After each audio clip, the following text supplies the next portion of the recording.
अस्सलाम वालेकुम दोस्तों, मैं ਤੁਹਾਡਾ ਭਰਾ ਮੀਆਂ ਮੁਹੰਮਦ ਅਫਜ਼ਲ ਬੱਟੂ ਤੇ ਤੁਸੀਂ ਵੇਖਦੇ ਪਏ ਹੋ ਡਿਜੀਟਲ ਕਿਸਾਨ ਪਾਕਿਸਤਾਨ। ਕਿਸਾਨ ਵੀਰ ਭਰਾਓ, ਇਹ ਚੈੱਕ ਕਰੋ ਜੀ, ਇਹ ਸੈਲਜ ਨਪੀਂਦਾ ਪਿਆ ਜੇ ਟਰੈਕਟਰ ਦੇ ਨਾਲ। ਬਲਾਰਸ ਟਰੈਕਟਰ ਹੈ ਤੇ ਇਹ ਖਾਨੇ ਬਣੇ ਹੋਏ ਜੇ। ਇੱਕ ਇਹ ਹੈਗਾ ਜੀ ਖਾਨਾ, ਇੱਕ ਇਹ ਹੈਗਾ ਜੀ।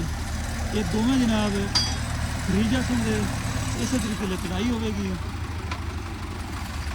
ਤੇ ਫਿਰ ਤਕਰੀਬਨ 40 ਦਿਨ ਤੱਕ ਕਹਿੰਦੇ ਨੇ ਵੀ ਕਾਰ ਆਰੰਭ ਹੋ ਜਾਂਦਾ ਮੱਝਾਂ ਨੂੰ ਗਾਵਾਂ ਨੂੰ ਖਵਾਉਣਾ। ਤੇ ਕੜਾਈ ਚੈੱਕ ਕਰੋ, ਛਾਪਰ ਛੁਪਰ ਲਗਾ ਕੇ ਤਾਂ ਕਿ ਜਿਹੜੀ ਹਵਾ ਹੈ ਕਿਸੇ ਪਾਸੋਂ ਲੱਗੇ ਨਾ। ਕਿਸਾਨ ਵੀ ਪਾਓ ਰਿਕਾਰਡ ਬਿਲਕੁਲ ਜ਼ਿਆਦਾ ਕਰਦੇ ਨੇ ਤਾਂ ਕਿ ਵਿੱਚੋਂ ਜ਼ਰਾ ਵੀ ਜਿਹੜੀ ਹੈ ਨਾ ਹਵਾ ਉਹ ਬਿਲਕੁਲ ਨਾ ਨਿਕਲੇ, ਨੱਪੀ ਜਾਵੇ। ਇਹ ਹੁਣ ਜਨਾਬ ਉਤਰਦਾ ਪਿਆ ਹੈਗਾ ਜੀ, ਸੱਜਾ ਟਰੈਕਟਰ ਦੇ ਨਾਲ ਬਲਾਰਸ ਦੇ ਨਾਲ ਉੱਪਰ ਲੈ ਜਾਂਦੇ ਪਏ ਗਏ ਨੇ।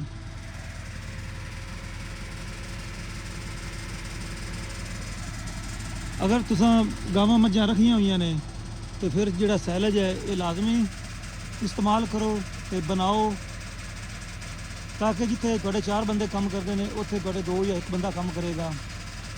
ਬਸ ਇੱਥੋਂ ਚੁੱਕਣਾ ਹੈ ਤੇ ਮੱਝਾਂ ਦੇ ਗਾਵਾਂ ਦੇ ਅੱਗੇ ਤੁਸੀਂ ਰੱਖ ਦੇਣਾ ਹੈ।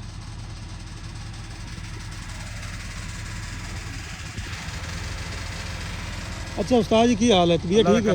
ये मैंने दसो भी लितड़ा ਜਿਹੜੀ ਕਰਦੇ ਪਏ ਜੇ ਇਹ ਕਿੰਨਾ ਕੁ ਪ੍ਰੈਸ ਕਰਨਾ ਇਹਨੂੰ ਜੀ ਅਸੀਂ ਕੱਲ ਤੱਕ ਕਰਾਂਗੇ ਪ੍ਰੈਸ। ਕੱਲ ਤੱਕ ਇਸੇ ਜਗ੍ਹਾ ਲੱਗੇ ਹੀ ਰਹੋਗੇ? ਹਾਂਜੀ ਅਸੀਂ ਇੱਥੇ ਲੱਗੇ ਲਾਂਗੇ। ਅੱਛਾ ਉਸਤਾਦ ਜੀ ਮੈਨੂੰ ਦੱਸੋ ਵੀ ਇਸ ਬੰਕਰ ਵਿੱਚ ਕਿੰਨੇ ਕਿੱਲਿਆਂ ਦੀ ਆ ਜਾਂਦੀ ਹੈ? ਇਹਨਾਂ ਦੇ ਚੰਗੀ ਮੱਕੀ ਹੋਵੇ ਤੇ 25 ਕਿੱਲਿਆਂ ਦੀ ਆ ਜਾਂਦੀ ਹੈ ਇੱਕ ਵਿੱਚ। ਅੱਛਾ ਜੇ ਨਾ ਹਾਰਮਲ ਹੋਵੇ ਤੇ 30 ਕਿੱਲੇ ਤੇ ਪੈ ਜਾਂਦੀ 30 ਕਿੱਲੇ ਦੀ 32 ਕਿੱਲਿਆਂ ਦੇ ਹੋ ਜਾਂਦੇ। ਹਰ ਸਾਲ ਤੁਸੀਂ ਜਾਂ ਹਰ 6 ਮਹੀਨੇ ਬਾਅਦ ਕਿੰਨੇ ਕਿੱਲਿਆਂ ਦੀ ਇਹ ਬਣਾਉਂਦੇ ਜੀ ਹੋ? ਅਸੀਂ ਹੁਣ ਲਾਵਾਂਗੇ ਜੇ ਅੱਗੇ ਇਸ ਤੋਂ ਅੱਗੇ ਵੀ ਕਿਹੜੀ ਹੈ ਮੌਸਮੀ ਉਹ ਅਸੀਂ ਲਾਵਾਂਗੇ 50 ਕਿੱਲਾ ਤੇ ਇਹ ਹੁਣ ਸਾਡੀ ਆਂਦੀ ਪਈ ਤਕਰੀਬਨ 17 ਕਿੱਲਿਆਂ ਦੀ। 17 ਕਿੱਲਿਆਂ ਦੀ? ਹਾਂਜੀ ਇਹ 17 ਜੀ ਮੱਕੀ ਚੰਗੀ ਹੋ ਗਈ, ਕੱਦ ਚੰਗਾ ਤੇ ਇਹ ਹੁਣ ਮਾਸ਼ਾਅੱਲਾ ਹੁਣ ਜਿਹੜੀ ਆਈ ਪਈ ਹੈ ਇਹ ਤਕਰੀਬਨ 14 ਕਿੱਲਿਆਂ ਦੀ ਆਈ ਪਈ। ਜ਼ਬਰਦਸਤ ਜੀ, ਕੀ ਬਾਤ ਹੈ।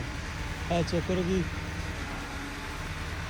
ਤਾਰਦੇ ਪਏ ਨੇ ਤੇ ਮੈਂ ਕਹਿੰਦਾ ਇਹਦੀ ਖੁਸ਼ਬੂ ਹੀ ਕਮਾਲ ਦੀ। ਹਾਲੀ ਤੋਂ ਕਹਾਂਗੇ ਸੱਜਾ ਕੰਮ ਹੈ ਇਹ ਜੀ ਕਿੱਲੇ ਕਿਵੇਂ ਨੱਪ ਕਰਾਂਗੇ ਨਾ, ਇਹ ਜਿੰਨਾ ਪ੍ਰੈਸ ਹੋਵੇਗਾ ਇਹ ਵੀ ਖਰਾਬ ਨਹੀਂ ਹੋਵੇਗਾ, ਉਸ ਤੋਂ ਬਾਅਦ ਇਹ ਵੀ ਠੀਕ ਨਿਕਲੇਗਾ ਤੇ ਗਾਵਾਂ ਠੀਕ ਖਾਣ। ਇਹਦੇ ਉੱਪਰ ਜਿਹੜਾ ਛਾਪਰ ਦੇਣਾ ਹੈ ਆਪਾਂ? ਹਾਂਜੀ ਇਹਦੇ ਉੱਤੇ ਵੀ ਡਬਲ ਛਾਪਰ ਕਰਾਂਗੇ। ਡਬਲ ਛਾਪਰ ਤੋਂ ਉਸ ਤੋਂ ਉੱਤੇ ਵੀ ਕੋਈ ਮਿੱਟੀ ਦੇਣੀ ਹੈ ਕਿ ਨਹੀਂ? ਮਿੱਟੀ ਨੂੰ ਉੱਤੇ ਅਸੀਂ ਕਰਾਵਾਂਗੇ ਤਰਪਾਲਾਂ ਕਰਾਵਾਂਗੇ। ਠੀਕ ਹੋ ਵੀ ਗਿਆ। ਇਹਦਾ ਕਿ ਸਾਹ ਬੰਦ ਹੋ ਜਾਵੇਗਾ ਤੇ ਅੱਛਾ ਨਿਕਲੇਗਾ। ਜ਼ਬਰਦਸਤ ਜੀ।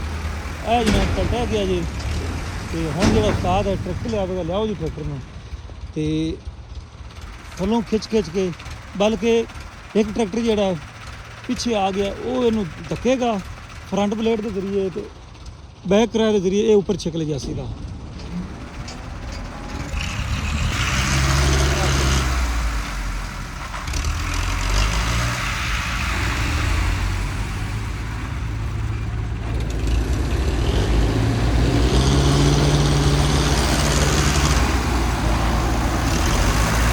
रूसी शहजादे नहीं लगी